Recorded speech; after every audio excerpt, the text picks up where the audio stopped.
Bueno, pues muchísimas tardes a todos. Bienvenidos a la presentación en Madrid del Albatros Negro de María Oruña. Nos ha quedado un tráiler precioso. Espero que os haya gustado. Y quería agradecer sobre todo a todos los que estéis aquí hoy. Es un día lluvioso en Madrid, como los que estamos sufriendo en los últimos días.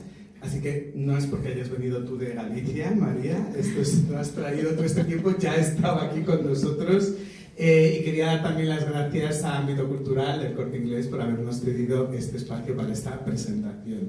Yo soy Alberto Marcos, editor de Platijanés, afortunadísimo editor de María. Esta es la primera novela que sacas con nosotros, que publicas con nosotros en Platijanés, pero desde luego no es tu primera novela. María no necesita ninguna presentación, la conoceréis por su saga de novelas de Puerto Escondido y también por El Bosque de los Cuatro Vientos, que es la otra novela, la única otra novela antes del Albatros Negro que ambientaste en parte en tu tierra, en Galicia. Yo, antes de que comencemos una conversación entre María y yo, sí que quería agradecer públicamente, lo he dicho otras veces, la profesionalidad, el talento, la creatividad y la confianza que María ha puesto en todo el equipo de Platijanés, en mí como editor, pero también está aquí Gonzalo Albert, director literario de Platijanés, está en parte del equipo de marketing de comunicación de Platijanés, y bueno, entre todos, durante estos meses, en algunos casos en el de Gonzalo y en el mío también años de contacto contigo, pues lo único que hemos recibido siempre es eso, profesionalidad, talento y también un buen rollo que tenemos todos los que trabajamos a tu lado, que de verdad es de agradecer. O sea que quería empezar la charla con este agradecimiento personal hacia María.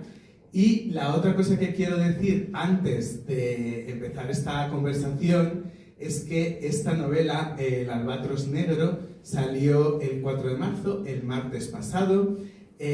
Salimos con una primera tirada muy importante y hoy hemos comunicado a María que hemos puesto una segunda edición en menos de una semana. Así que, bueno, ya solo este comienzo de Travesía del Albatros augura muchísimos éxitos y estamos muy contentos, y os pediría un aplauso para este éxito.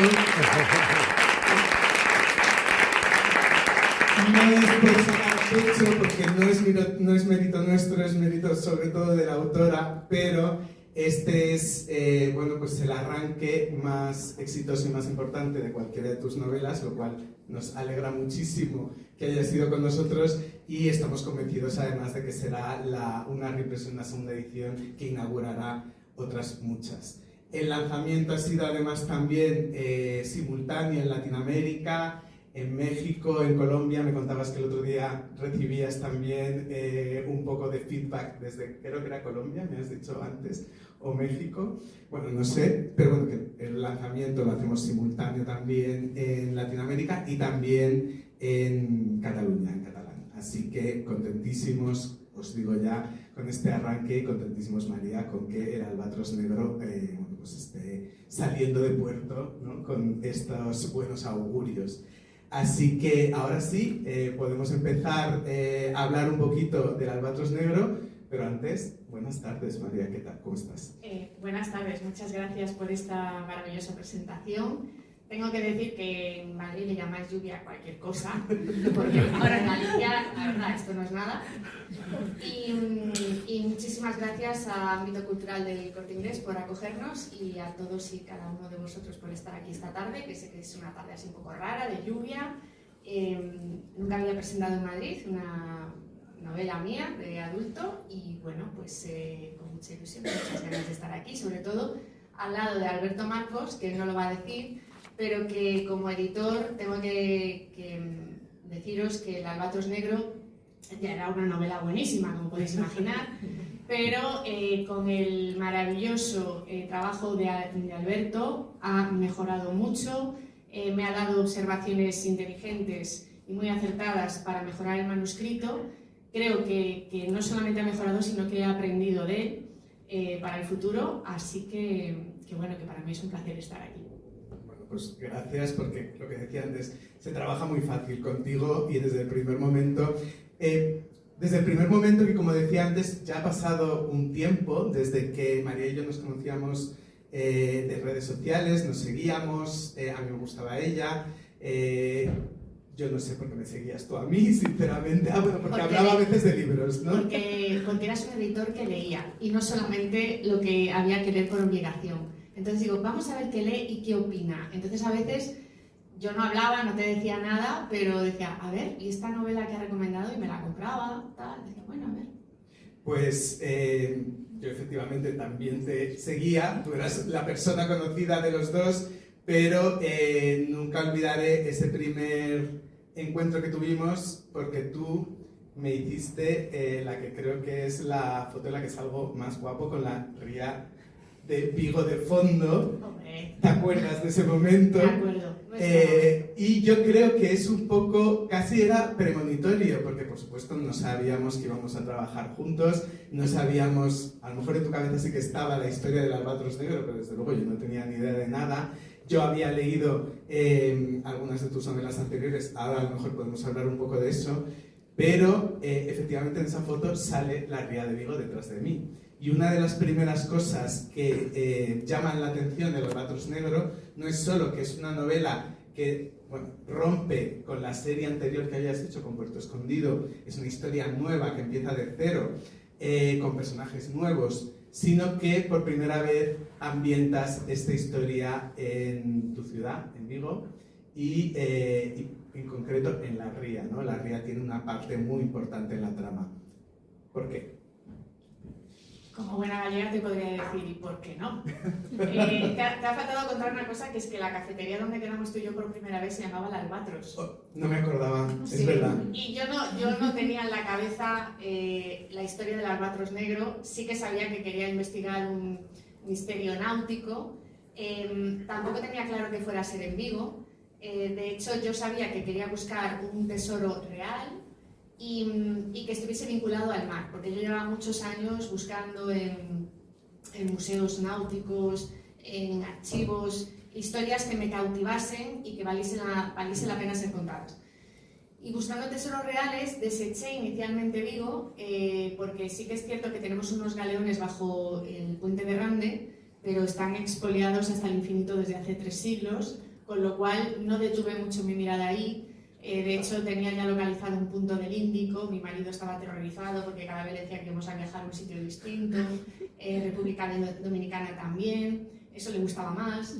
Lo que pasa que, claro, yo quería investigar una isla concreta y tal, y curiosamente, comprando libros, yendo a bibliotecas, dando la lata en archivos, encontré una cosa que yo no sabía que existía, vinculada a lo que había pasado en Rande, pero que sí era un tesoro real, no expoliado, ni siquiera localizado en Vigo, ¿no? En las inmediaciones de Vigo. Me quedé completamente sorprendida y en ese momento de chispazo dije, aquí está. Y entonces ya me puse sin parar a investigar. Bueno, la historia, probablemente todavía a los que estéis aquí no lo habréis leído, el libro acaba de salir hace muy poquito. Nosotros los editores que a veces, abusamos un poco de la hipérbole, en este caso decimos, yo digo convencido porque he leído no todas tus novelas anteriores, pero la mayoría, que es tu mejor novela, que es tu novela más ambiciosa. Y lo digo por una razón, y es no porque publiques por primera vez con nosotros en Plaza, sino porque esta es una historia que está dividida en 2 tiempos. Hay una historia que transcurre a principios siglo XVIII y otra en la actualidad. Y ya no es solo la capacidad para mezclar estas dos líneas narrativas, sino que cada una de ellas podríamos decir que tiene un género literario diferente. Entonces, yo quiero preguntarte un poquito por esta idea un poco a la hora de diseñar esta historia, de decir, bueno, no solo quiero dos tramas, no solo quiero dos líneas narrativas diferentes, sino una de ellas va a ser más una novela de aventuras y otra va a ser más una novela policíaca, ¿no? Una novela negra, como una novela de misterio, como si hubiera dos novelas en una. ¿Esto de dónde sale? ¿Cuál fue un poco el germen de decir quiero lanzarme a algo que no deja de ser un riesgo, ¿no? Pues mira, la raíz es la provocación, pero en este caso a mí misma.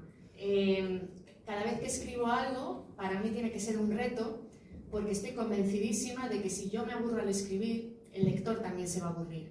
Y si yo estoy emocionada y las teclas vuelan, el lector también lo va a notar. De hecho, esto ya lo hice con la serie de Puerto Escondido. Cada libro de la serie obedecía un registro narrativo diferente dentro de lo que es la novela negra. Domestic noir, thriller de acción, novela gótica, misterio de habitación cerrada, etc. Esto me podía haber salido muy mal, porque a lo mejor el lector decía, pero está loca, ¿por dónde va a salir en la siguiente novela? ¿No? Y sin embargo gustó. Entonces, yo me planteé la posibilidad de hacer algo que nunca hubiera hecho antes, que era una novela de aventuras, pero con mi impronta personal, que es lo que me sale de forma natural, que es añadiendo misterio, intriga y tal. Hay un descarado homenaje a autores de novela de aventuras, tipo Julio Verne, Dafoe, Stevenson, pero yo quería que tuviese esta impronta y que fuese un libro disfrutón y sobre todo que también los lectores, recordando la cita inicial que sale de Stevenson, que es nunca nadie habrá sido niño si no ha buscado un tesoro, volvamos a ser un poco niños. Está muy bien que la novela tenga buena caracterización histórica de personajes, de ambiente, lenguajes, registros narrativos completamente distintos, pero es un viaje que mi intención es que sea disfrutón, que dé pena terminar la historia y que te lo estés pasando bien. Como ¿Dónde están los puntos interesantes de nuestra realidad que pueden luego dar a lo mejor no una gran historia en ese momento, pero sí a una frase, a una página que puedes luego incorporar a tu historia y que le dan esa riqueza y que le dan esa profundidad a tus novelas, ¿no? Y eso solo se puede hacer si eres una persona curiosa. Incluso podríamos decir cotilla también. O sea... Bueno, sí, observadora. Realmente hay que tener ese ojo. Bueno, simplemente un poco como prueba de que la documentación no acaba nunca cuando escribes una novela, sino que estás siempre, ¿no? O en tu caso, desde luego, estás siempre rondando dentro de ti, diciendo, bueno, ¿cómo puedo utilizar todo esto, ¿no? O la labor de campo que haces y por la que yo te quiero preguntar ahora. Es decir, son novelas que están, lo repito, muy trabajadas. ¿Cómo es tu labor de documentación a la hora de, por ejemplo, como en este caso, acercarte al Vigo de principios del siglo XVIII, ¿no? O cómo te documentas cuando hablas de la unidad especial de la policía actual dedicada, por ejemplo, a los delitos de patrimonio, ¿no? Que es otra cosa presente en la novela. Bueno, yo normalmente parto de una idea primitiva que simplemente es, bueno, un misterio náutico, un tesoro real. Y a partir de ahí digo, ¿qué necesito? Bueno, pues que como en este caso era un tema urbano, porque sabía que lo iba a ambientar ya en Vigo, tuve que cambiar. Yo hasta ahora siempre había trabajado con la Guardia Civil, entonces empecé de cero con la Policía Nacional. Por supuesto, me planteé la científica, en homicidios, con una sonrisa y tal, en consultas de media hora que al final eran 3 horas, o sea, todo muy bien, la gente muy simpática, muy accesible, muy amable. Pero claro, después la historia se va forjando sola según yo voy llamando a puertas. Porque realmente digo, ¿qué necesito? Necesito arqueólogos, necesito archivos, necesito conocimiento. Porque cada una de mis novelas trata temas muy diversos y tengo que formarme. Entonces, estudié manuales de investigación subacuática, muchísimos libros arqueológicos, etcétera, simplemente para determinar jergas, etcétera. Recuerdo cuando entrevisté a Ramón Patiño, que es un arqueólogo muy reputado en Vigo, subacuático, y cuando me dijo, incluso ofendido, hija, ¿yo cómo voy a bucear? Yo nunca he buceado en mi vida. Y yo, pero usted es arqueólogo subacuático. Dice, ya, no, pero mojarme, no.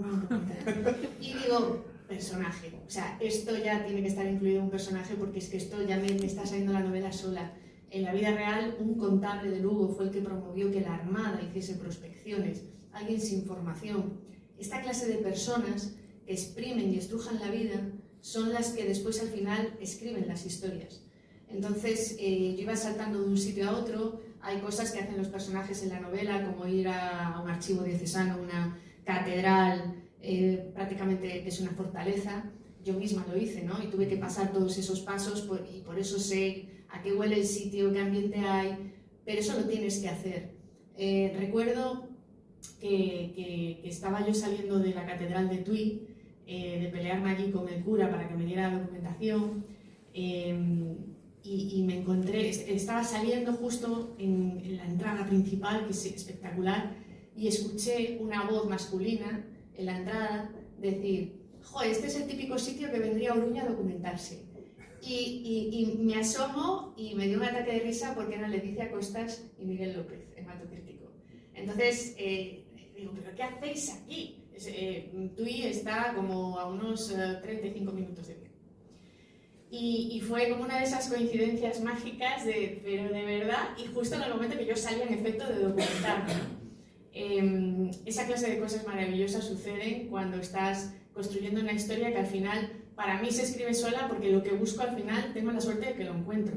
Pero también hay que reconocer que paso muchísimas horas documentándome. Cuando entro en las bibliotecas nada más ver me sacan un carro y dicen, a ver, ¿de qué es el tema? Entonces me lo preparan y me dicen, toma, esa mesa del fondo y quédate ahí ya. Y ya están esperando a que se me devuelva después.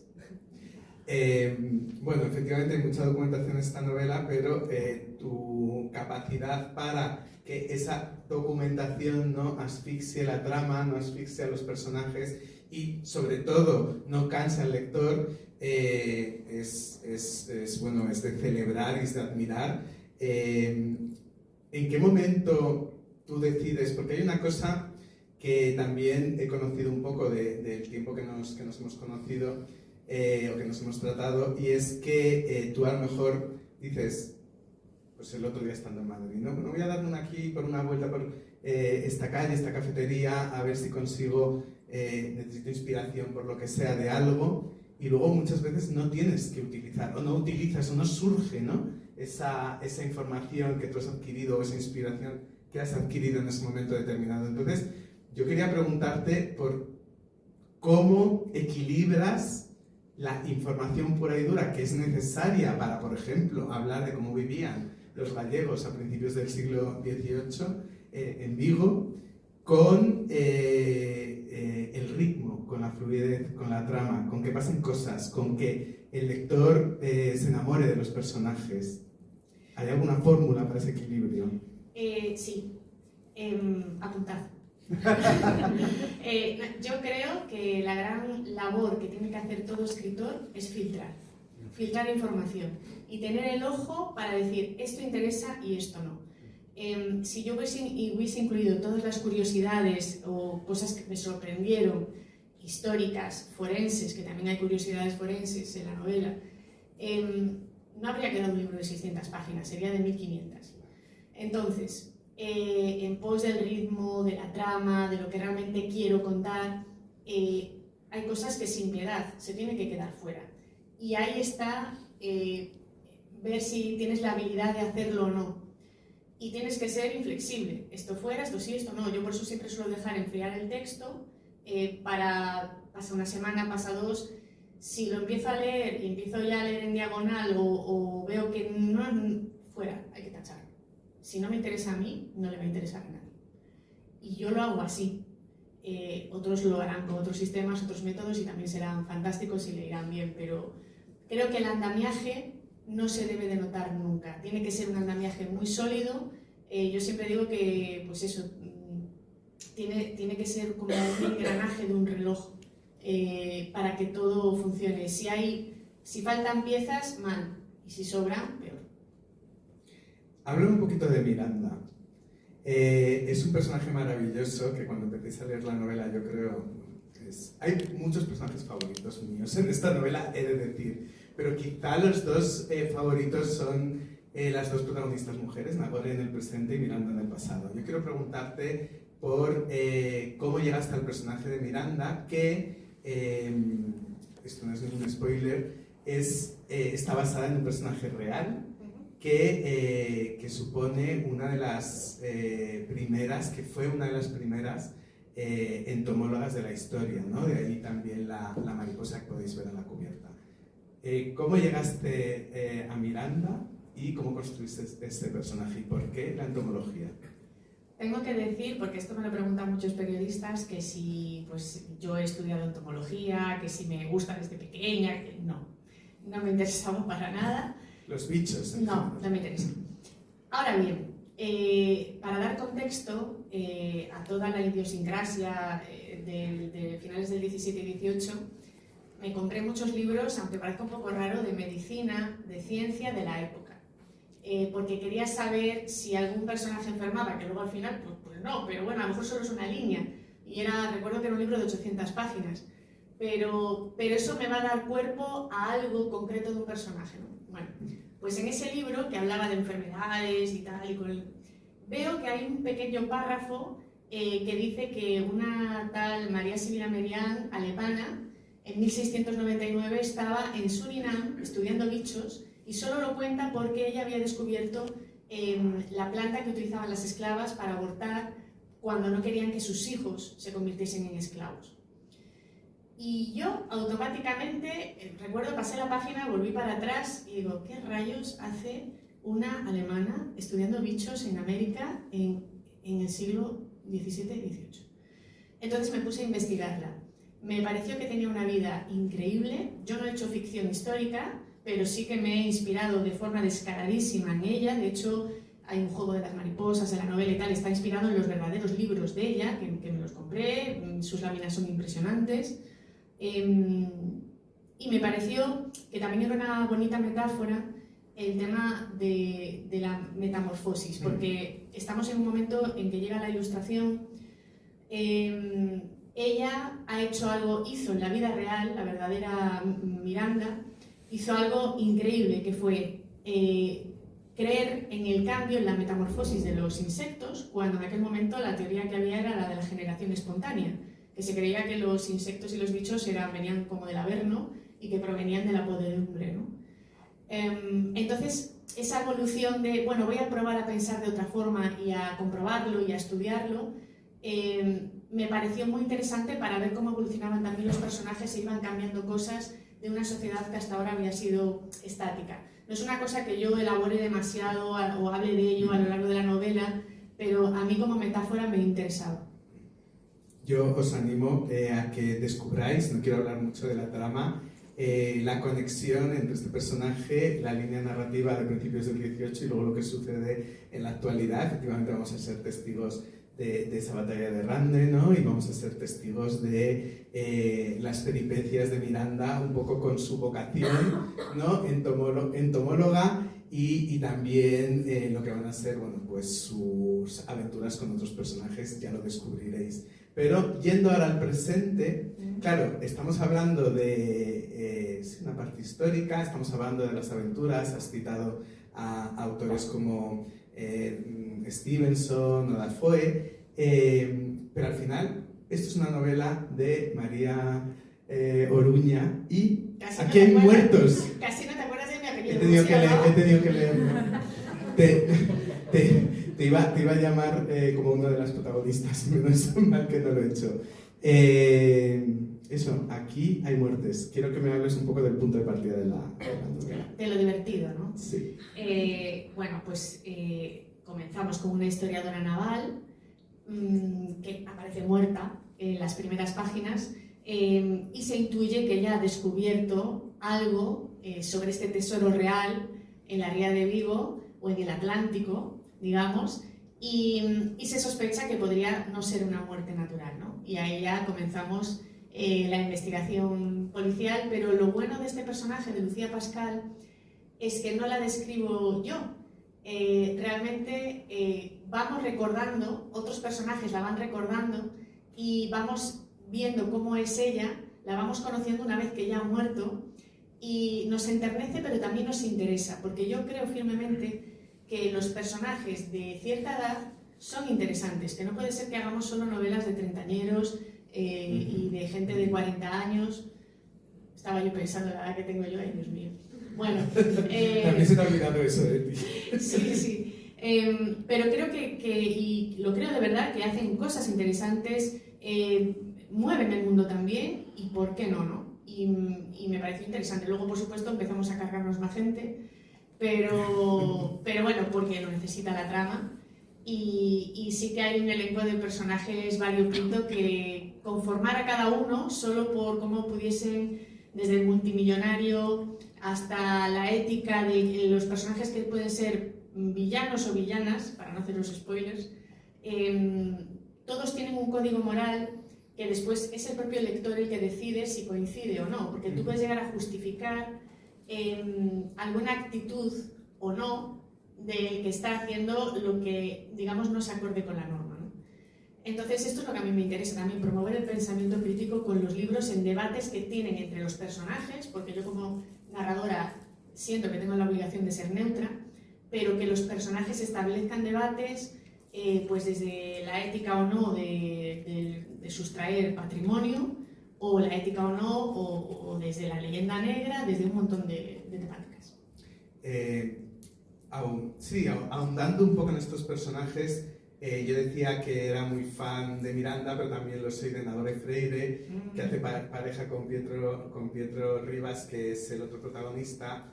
Yo realmente creo que una de las cosas que a ti te hacen una excelente escritora es algo que decías ahora, que te atreves también, hemos hablado a lo largo de la charla, que te atreves a emprender cosas nuevas, ¿no? Como que te pones retos y no te conformas con repetir siempre la misma fórmula, ¿no? Tú decías, y lo hablábamos desde el principio cuando nos conocimos, que cada una de tus novelas está inspirada en un género o en un subgénero, ¿no? Y siempre quieres hacer algo nuevo. Entonces, a la hora de crear, porque cuántas novelas policíacas y cuántas parejas de detectives o de policías, ¿no?, hemos leído y están ahí en las novelas. Pero es que lo que tú haces con Nagore y Pietro, yo creo que es algo muy especial y muy diferente, porque estos personajes son muy diferentes en sí mismos. Arriesgas también un poco con ellos. Nagore no es un personaje que de entrada el lector, pueda decir, ah, qué tía tan maja, ¿no? Entonces,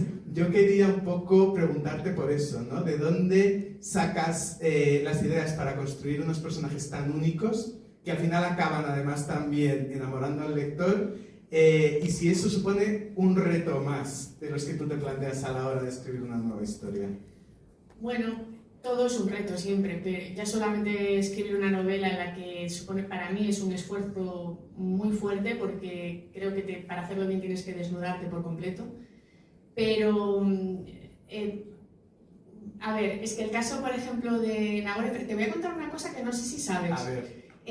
Nagore Freire es la unión de los nombres de Nagore Suárez y Espido Freire, que a lo mejor lo sospechabas, porque sí. Recuerdo que yo estaba construyendo el personaje, que sí, bueno, al principio puede parecer un poquito odioso y tal. Digo, a ver, voy a hacer un guiño así, a ver, dos escritoras majas. Y digo, pim pam, venga. Y hay muchísimos guiños a lo largo de la novela, que a lo mejor solo los entiendo yo. O sea, son cosas, nada, películas mías. Pero sí que me parecía muy interesante una inspectora de patrimonio, porque no me parecía que fuera un tema muy tratado. Estudié mucho cómo trabajaban, cómo funcionaban, y entender, porque aparte el aspecto que tiene ella, ¿no?, que parece que ha venido, maravilloso, parece que viene de la máquina TARDIS, que ha viajado en el tiempo. ¿Por qué es así, no? Que siga siendo un personaje coherente, que vive en Madrid. Y luego Pietro, que también es un poco rarito, ¿no? Que dices, ese humor también un poco gallego de acá está bromas y está serio. Una mezcla curiosísima entre gallego e italiano. Sí, además. Y luego ese misterio que hay en él, ¿no? De nadie sabe realmente quién es él y por qué se oculta un poco. Esto creo que siempre hay material para crear personajes nuevos, pero al final todos son espejos. Y las novelas también lo son. Yo lo que hago cuando construyo personajes es fijarme en personas de verdad, al igual que antes te contaba lo del arqueólogo subacuático que no buceaba, o lo del contable que había conseguido que la Armada prospectase un precio. Vamos a ir acabando porque no quiero tampoco alargar demasiado esta charla y vosotros querréis que María os firme su novela. Las citas que usas al principio de los capítulos a mí me han llamado mucho la atención, me llamaron mucho la atención cuando leí el manuscrito por primera vez. Y yo quería preguntarte también por ellas. Evidentemente son un homenaje, tú lo decías antes, a todos estos autores que han inspirado el Albatros Negro, pero ¿en qué momento las incluyes? Quiero decir, tú escribes un capítulo y recuerdas una cita que has leído en algún libro que tiene que ver con lo que se cuenta en ese capítulo, o lees la cita y de repente se te ocurre una idea para un punto de la trama determinado y dices, ay, esto lo voy a utilizar en este momento que creo que me va a servir y me ha inspirado precisamente esta frase. ¿Cómo lo haces? Ninguna de las dos opciones. No, lo que suelo hacer es, al tiempo que me documento en serio, porque esto es como otra provocación, es un juego, ¿no? Las citas al final te están anunciando un poco qué va a pasar en ese capítulo. Si es de muerte es que la va a palmar alguien, eso está claro.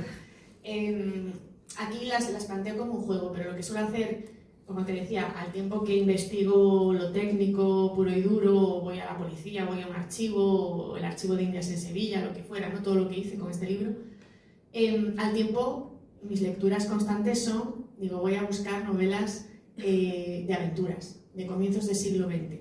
Normalmente procuro que lleven muertos 90 años los autores, porque si no, amigos, legalmente, citarlos es un poquito más complicado. Tú como abogada de formación sabes perfectamente claro, esto. entonces procuro que estén muertos desde hace bastante. Ese es el único motivo, si no citaría autores de novelas de aventuras, pero yo lo que quería era hacer un guiño a esos de comienzos del siglo XX sobre todo. Y entonces, según los voy leyendo, voy marcando lo que a mí me parece interesante y tengo muchas más citas muy chulas de estos autores que pues en la trama pues no venían a cuento. Sí me pareció bonito incluir, por ejemplo, alguna cita de Emilia Pardo Bazán con Su gota de sangre, no solo porque fuera gallega y la novela está ambientada en Galicia, sino porque fue una de las primeras novelitas, es muy, muy breve, negra, que hubo aquí. Ella no continuó, lo hizo antes que Agatha Christie, pero no continuó con el tema como sí hizo la inglesa, ¿no? ¿Esto por qué lo incluyo? Porque no podemos olvidar que es un juego, hay que descubrir quién es el malo o la mala.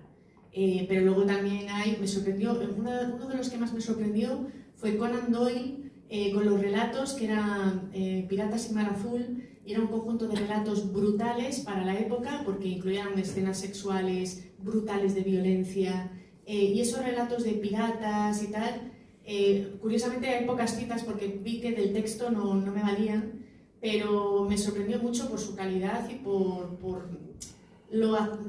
era fuera de tiempo, era un poco anacrónico, ¿no? Y dije yo, mira Conan Doyle, es interesante, tengo que leer más de él. Pero bueno, es así, va siendo todo elegido según... Pero bueno, el rey era en este caso Stevenson con La isla del tesoro, que era un poco esa la línea que yo quería rescatar de aventuras y tal, y con una visión del siglo XXI, porque cuando empiezas a leer Julio Verne, 20.000 leguas de viaje submarino, La isla del tesoro, me cabrea bastante, pero soy realista, sé que es de otra época. Cuando aparece una mujer, que es muy pocas veces, es lloriqueando o dando el coñazo. Y digo, ay, por favor, de verdad, podéis hacer la prueba cuando leáis 20.000 leguas de viaje submarino, ni una mujer, y cuando aparece es para dar la lata de forma histérica. Entonces dijo, bueno, vamos a hacer un guiño, pero hasta cierto punto. No quiero terminar la charla sin hablar un poquito también de tu estilo. Hemos hablado del misterio, de la aventura, de cómo juegas con los géneros narrativos, de cómo esta novela podría ser una novela híbrido, ¿no? Y poder tener 1, 2, 3 novelas entre sus páginas sin que eso parezca forzado, sino que efectivamente una fluye con la otra y al final forman este todo. Hemos hablado de que también está esa capacidad tuya para crear personajes y tramas que enganchan al lector y que sorprenden al lector, pero yo no quiero dejar de hablar del estilo, no quiero dejar de hablar de lo bien que escribes en la línea a línea y para que no quede solo en mis palabras, quiero leer una frase que es la primera frase de la novela, o sea que menos spoilers que este ninguno y que me parece de una belleza asombrosa. Y dice lo siguiente: el velo de las olas es tan inmenso y alberga espacios tan incógnitos y profundos que algunos investigadores consideran que en el fondo de los océanos todavía se ocultan las más bellas historias del mundo. Esto, que a mí nada más leerlo por primera vez me encantó y te llamé y te lo dije, creo que es una buena prueba de que María no solo escribe historias que atrapan, no solo escribe novelas muy exitosas y que gustan a muchísima gente, sino que María también es una escritora de raza. Este estilo, María, ¿de dónde lo sacas? ¿Cuál es tu inspiración? ¿Te sale? ¿O lo consigues un poco a base de leer otros autores? ¿Lo trabajas mucho? Los gallegos somos así. No todos. No, ya. Pues sí que se dice quizás que la musicalidad del texto a veces es un poco cantarina, quizás por los gallegos sí que es verdad que hablamos de una forma un poco cantarina a veces. Trabajando mucho. Yo no me he formado de forma literaria, he tenido mucho tiempo el síndrome de la impostora. No es que ahora no crea que tengo que mejorar y aprender todo el tiempo, pero ya no sufro ese síndrome porque sé las horas que le dedico y lo que me cuesta. Sí, porque has escrito 8 novelas ya que se... Ya, bueno, pero podría, ¿no?, tener esa inseguridad. Ya no la tengo, pero sí creo que tengo que seguir formándome y para ello he hecho pues autoformación. He leído mucho, también libros técnicos, de toda clase y sobre todo he escuchado también mucho a los lectores. Si tienes miles de lectores y uno te dice, pues no me gusta el personaje de Pietro, bueno, pues qué pena, ojalá te hubieras disfrutado esta historia, ¿no? Pero si ya te lo dicen 30 lectores, es que a lo mejor tienes que revisar a Pietro. Y tienes que escuchar, y tienes que intentar mejorar siempre. Yo no sé si esta es mi mejor novela, pero sí sé que la siguiente voy a intentar que sea mejor que ninguna de las anteriores. Y eso es lo que a mí me motiva para escribir, porque es como un latigazo que a mí me impulsa a continuar. Si me aburriese haría otra cosa, me dedicaría a otra cosa y me quedaría tan pancha, o sea, no pasa nada. Pero creo que es muy bonito intentarlo, ¿no? Y aunque sepas que nunca vas a llegar al horizonte, siempre hay que mirar hacia él. Bueno, ¿veis? O sea, aunque tú digas lo contrario, eres una poeta y además tienes vocación. O sea, que yo no sé si estarías haciendo otra cosa o no, tengo la sensación de que de una manera u otra acabarías contando historias. Igualmente, voy a acabar con algo que también hemos comentado alguna vez, pero yo quiero subrayar, y es que esa vocación de juntaletras, de cuentacuentos, de escritora, de como quieras llamarlo, es una vocación que queda reflejada en una obra como la tuya que, aunque toca diferentes géneros, como decíamos, diferentes personajes, diferentes épocas, todas tus historias, todas tus novelas tienen una impronta, tienen una voz, tienen un universo propio. Eso es lo que hace real y auténtico a un escritor o a una escritora. Lo comentábamos esto mismo hace poco con Ivo Martín, otro escritor de Plaza y Janés. Maravilloso, lo recomiendo. Maravilloso y estupendo, que realmente, más allá de eso, de todo lo que hemos hablado hasta ahora, de la documentación, de las historias, uno tiene que tener una visión, uno tiene que tener una voz propia, uno tiene que tener un universo que trabajas, y que trabajas novela a novela, como tú decías. Así que yo también quiero darte la enhorabuena por tener esa voz propia, no todo el mundo la tiene, por tener esa vocación. Y para terminar, pues darte las gracias por haberme hecho partícipe de esta increíble aventura, de este viaje, a mí y a todo el equipo de Plaza, y que espero que el Albatros Negro sea solo la primera aventura de muchas otras. Así que muchas gracias, María. Gracias a ti. Si quieres decir algo más para acabar, antes de que pasemos a la firma. Bueno, les dejamos que hagan alguna pregunta si quieren. Ah, bueno, sí, Sí, claro, ¿no? por supuesto. Sí. Preguntas fáciles. ¿Alguien quiere animarse? Madrid es tímido, parece. 3, 2. ¿Nadie?